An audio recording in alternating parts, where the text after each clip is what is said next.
64 jours des Jeux Olympiques à présent et la mairie centrale de Paris met en avant ses initiatives pour rendre la ville aussi accessible que possible à tous avant le grand événement.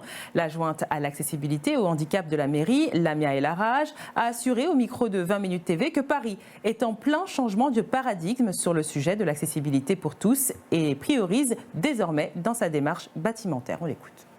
Les transports sont-ils bien adaptés aux personnes à mobilité réduite ?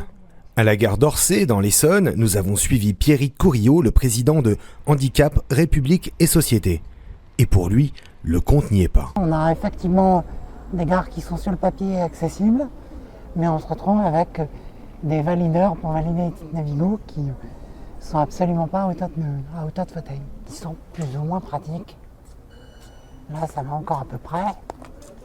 Il y en a d'autres où ils sont plus grands. Réservation à l'avance, aléas du quotidien et beaucoup de système D. Une trilogie que les personnes en situation de handicap qui prennent les transports connaissent malheureusement trop bien.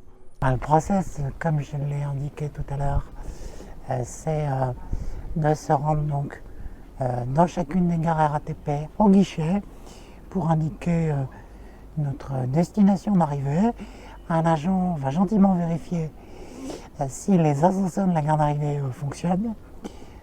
Et une fois que ça sera fait, il va aller chercher l'une des rampes qui est en bout de quai pour pouvoir, avec son assistance bienveillante, décoller jusqu'à notre destination.